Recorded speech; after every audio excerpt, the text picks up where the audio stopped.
Unit 4, Reading 2. This device pulls water out of desert air. By Emily Machar. A new water harvester can extract water from extremely dry air using only solar energy. Droughts have been making headlines across the world in recent years, from the California water crisis to Cape Town's severe water shortage. Research suggests 25% of the globe could eventually be left in permanent drought due to climate change. But what if you could simply pull water from the air? That's the premise of a new technology developed by University of California, Berkeley researchers.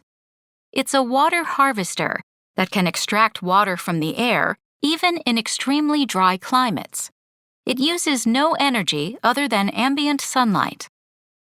The key to the water harvester is a new class of materials called metal organic frameworks, MOFs. These MOFs are solid but porous materials with enormous surface areas.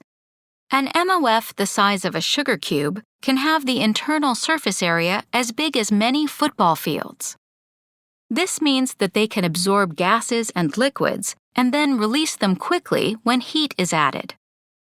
Certain MOFs have an extraordinary ability to suck in water vapor from the atmosphere, but then, at the same time, do not hold on to the water molecules inside their pores too tightly so that it is easy to get the water out, says Omar Yaghi. He is a professor of chemistry at Berkeley and led the research. The researchers tested the harvester in Scottsdale, Arizona. It is a desert town with a high of 40% humidity at night and 8% humidity during the day. The researchers believe that the harvester could ultimately extract about 3 ounces of water per pound of MOF per day. The harvester itself is a box inside a box.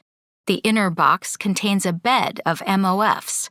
The outer box is a 2-foot transparent plastic cube. At night, the researchers left the top off the outer box to let airflow past the MOFs. In the day, they put the top back on so the box would be heated by the sun. The heat would pull the water out of the MOFs, where it would condense on the inner walls of the plastic cube before dripping to the bottom where it could be collected.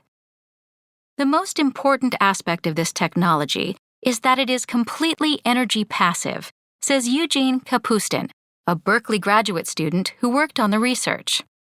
That is to say, it needs no energy besides the sun. This makes it environmentally friendly and accessible to people in places with limited electricity. The results of the trials were published in the journal Science Advances. Fathi 2018. The team needs to conduct more trials on the current models to figure out which factors most affect how much water can be harvested. They also hope to learn more about how specific climate conditions affect water yield. The next trial is planned for late summer in Death Valley, where the nighttime humidity can be as low as 25%. Yaghi has also developed a new aluminum-based MOF. He says it is 150 times cheaper and can capture twice as much water as the current MOFs. He and his team are designing a new water harvester that actively pulls air into the MOFs at high speed. It thus delivers a much larger volume of water. The team is now partnering with industry to test harvesters on an industrial scale. They also continue to search for newer, better, and cheaper MOFs. I am very happy to see that more and more researchers around the world are joining our efforts in this regard, Yaghi says. The idea of sucking water out of the atmosphere is not new, says Eric Hoke. He is an engineering professor at the University of California, Los Angeles, and editor of the journal NPJ Clean Water. It's long been noted that when you run an air conditioner, water drips out.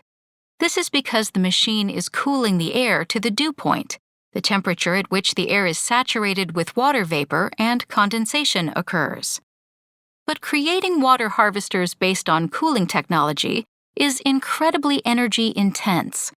In very dry climates, the dew point is below zero. Cooling the air to that temperature at any large scale is unfeasible. The real innovation of Yagi's research is a materials innovation, Hoch says. These materials, the MOFs, pull water out and more easily give it up. But the concept is challenging to scale, Hoch cautions, as the amount of water produced per square inch of harvester is relatively low. Thus, a large harvester would potentially take up a huge amount of land. But maybe for a household or village, it could be a very interesting way for someone to get fresh water, Hoch says.